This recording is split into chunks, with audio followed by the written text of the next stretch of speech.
Retired Master Sergeant Raymond Ray Holloway sits quietly in the corner booth of Murphy's Diner, reading his newspaper over black coffee, when the leather-clad biker towers over him and snarls, "Move it, old man, this is my table," before delivering a sharp slap across Ray's weathered cheek that echoes through the suddenly silent restaurant.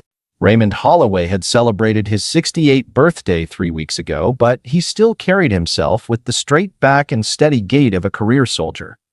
Every Tuesday morning for the past 5 years, he'd claimed the same corner booth at Murphy's Diner on Elm Street, the one with the clear view of the parking lot and the exit. Old habits from 30 years in the Army never really die. The diner was a local institution, family-owned for 3 generations. Ray knew every waitress by name and always left a generous tip. The walls were covered with faded photographs of the town's history, including several pictures from various wars featuring local boys who'd served overseas. Ray's own photo from his deployment to Afghanistan hung near the coffee station, though most people didn't make the connection between the young sergeant in desert camouflage and the quiet older man who read his paper in the corner. His silver hair was always neatly combed, and he wore simple clothes that never drew attention. A faded American flag pin sat on the lapel of his jacket, so small that most people never noticed it. If you're enjoying these powerful veteran stories, please subscribe to our channel and hit the notification bell so you never miss these incredible tales of courage and honor. Ray had enlisted right out of high school in 1973, 3 months after his 18th birthday. He'd served in places most people couldn't pronounce, from Germany during the Cold War to the deserts of Iraq and Afghanistan. 30 years of service had taken him from a scared kid from Ohio to a master sergeant responsible for training young soldiers who reminded him of his own son.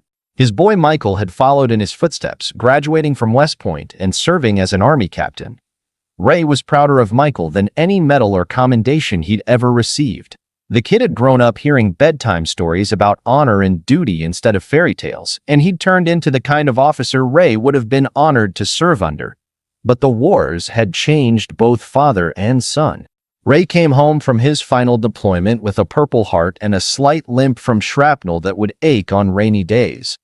Michael came home from his tours carrying invisible wounds that were harder to heal. The nightmares, the jumpiness, the way he'd scan every room for exits the moment he walked in. 3 years ago, Michael had moved back to their hometown to be closer to his father. He'd taken a job at the regional Army recruiting station, helping other young people find their path to service. Ray was grateful for the company and proud of how his son had found a way to keep serving even after his combat days were over. The trouble started when Jake "Thunder" Morrison roared into Murphy's parking lot on his Harley-Davidson at exactly 9:47 a.m., the same time Ray was settling into his usual Tuesday morning routine. Thunder was the president of the Iron Wolves Motorcycle Club, a group that had been causing problems around town for the better part of 6 months. The Iron Wolves weren't your typical weekend riders. They dealt in intimidation and small-time crime, using their leather jackets and loud bikes to claim territory wherever they went. Thunder stood 6 foot 4 inches tall and weighed nearly 300 pounds, with arms covered in tattoos that told stories of bar fights and prison time. He'd been coming to Murphy's for 3 weeks now, each time demanding the corner booth where Ray always sat. The first week, Ray had quietly moved to another table without complaint. The second week, he'd done the same thing. But this morning was different. This morning, Ray had decided he was tired of running. When Thunder approached the booth with his usual swagger, Ray looked up from his newspaper but didn't move. He politely explained that he'd been sitting in this same spot every Tuesday for 5 years, and he'd appreciate it if Thunder could find another table. Thunder's face turned red with anger. He wasn't used to being told no, especially not by some old man in a diner. His voice rose loud enough for everyone in the restaurant to hear as he called Ray names that made the waitresses look away in embarrassment. The other customers stopped eating and stared.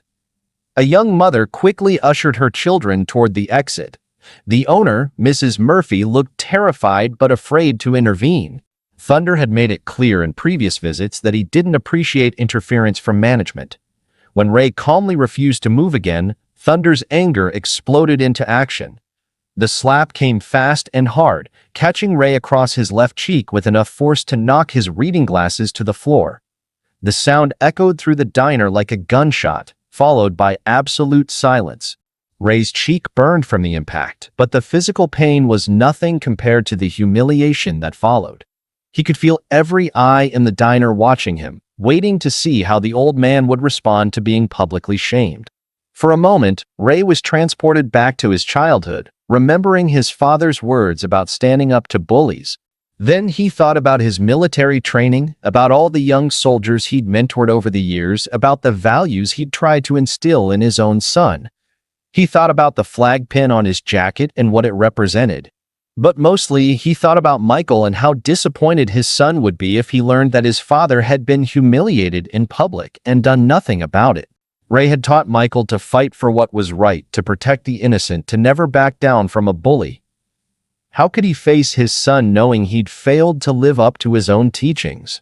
Ray slowly reached down and picked up his glasses, checking them for damage before putting them back on. His hands were steady despite the adrenaline coursing through his veins. He looked up at Thunder with calm, measured eyes that had seen combat in 3 different wars. He didn't say a word. He didn't need to. His silence spoke louder than any threat or angry response could have. Ray simply reached into his pocket, pulled out his cell phone, and made a call.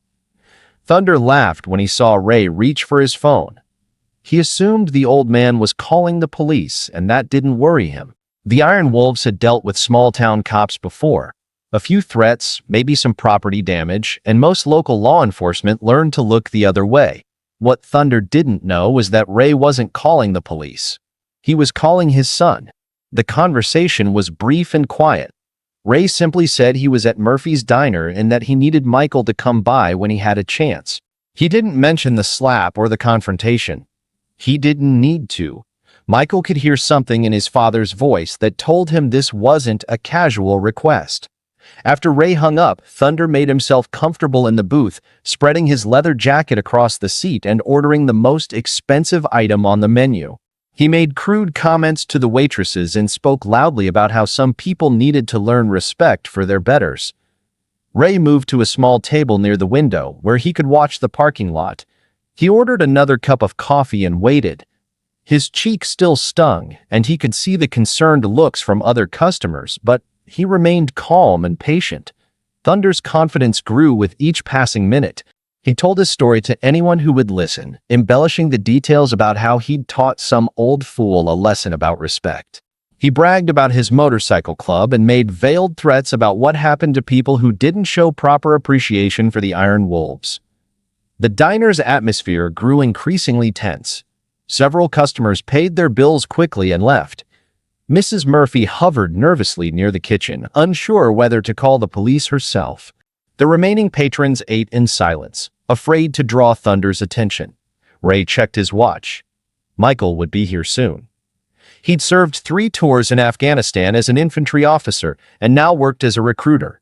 More importantly, he'd inherited his father's sense of justice and his unwillingness to let bullies win. But Ray had one more surprise that even Michael didn't know about yet. 11 minutes after Ray made his phone call, a convoy of military vehicles pulled into Murphy's parking lot.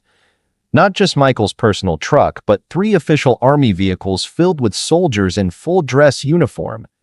Michael Holloway stepped out of the lead vehicle, now wearing the silver oak leaves of a lieutenant colonel. The promotion had come through just last week, but he hadn't had a chance to tell his father yet. He'd been planning to surprise Ray with the news over lunch. Behind Michael came 12 soldiers from the regional recruiting station, all of them veterans of Iraq and Afghanistan, all of them personally recruited and trained by Lieutenant Colonel Holloway. They'd been in the middle of a formal ceremony when Michael got his father's call, and they'd insisted on coming along when they heard the careful tone in his voice. The soldiers formed up in the parking lot with military precision, their dress uniforms and polished boots creating an impressive display. Michael walked point, his expression serious but controlled as he approached the diner entrance. Thunder looked up from his meal as the restaurant filled with soldiers. His cocky expression faltered as he realized he was suddenly outnumbered by 12 to 1. These weren't local cops or weekend warriors. These were active-duty army personnel, and they moved with the confidence of people who'd seen real combat. Michael approached his father's table first, noting the red mark on Ray's cheek. He asked quietly if his father was all right, and Ray nodded toward Thunder's booth. Michael's eyes followed his father's gaze, and his jaw tightened when he saw the biker still sprawled arrogantly across the seat. Lieutenant Colonel Holloway turned to face Thunder with the bearing of an officer accustomed to command. He didn't raise his voice or make threats. He simply introduced himself and asked Thunder to step outside for a conversation. Thunder realized that his intimidation tactics weren't going to work against trained soldiers. These men had faced real enemies in real wars, not bar fights and parking lot confrontations. The conversation in the parking lot lasted exactly 7 minutes. Thunder emerged looking pale and shaken, his earlier bravado completely gone. He approached Ray's table with his head down and offered a stammering apology for his behavior. Ray accepted the apology with quiet dignity, but he made it clear that Thunder needed to understand something important. Ray explained that he'd served his country for 30 years, that he'd earned the right to drink his coffee in peace, and that respect wasn't something you demanded, it was something you earned. He promised that neither he nor any of the Iron Wolves would bother Ray or anyone else at Murphy's Diner again. He left a $20 bill on the table to pay for Ray's coffee and quickly headed for the exit.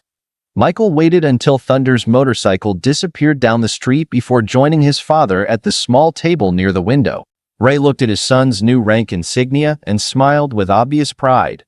They talked quietly about the promotion, about family, and about the importance of standing up for what's right. The other soldiers remained respectfully distant, giving father and son their privacy while ensuring that everyone in the diner understood that Master Sergeant Raymond Holloway was under their protection.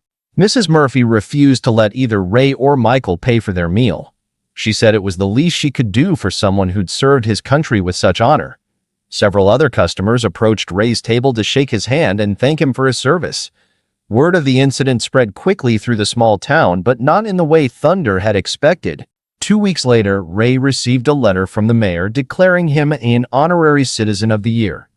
The local newspaper ran a story about the incident, focusing not on the confrontation but on the respect that the community owed to its veterans. The Iron Wolves left town permanently, finding a new territory where they hoped to avoid any more encounters with military families. Thunder sent Ray a handwritten letter of apology, explaining that he'd learned something important about real strength and dignity. Michael started joining his father for coffee at Murphy's every Tuesday morning, a tradition that brought them closer together and gave them time to share stories about their military experiences. The corner booth became known around town as the Veterans Table, and other former service members began stopping by to pay their respects. Ray's reading glasses, which had been knocked to the floor during the confrontation, were replaced by a local optometrist who refused payment. The new frames were stronger than the old ones, and Ray joked that maybe sometimes you had to lose something before you could see clearly again. The incident reminded everyone in town that heroism doesn't end when you take off the uniform. It lives on in the quiet dignity of people who continue to serve their communities long after their military careers are over. Real strength isn't about intimidation or violence. It's about standing up for what's right, even when you're outnumbered, even when you're afraid, even when no one expects you to fight back. Sometimes the most powerful weapon a veteran possesses isn't a gun or a fist. It's the respect they've earned through a lifetime of service and sacrifice.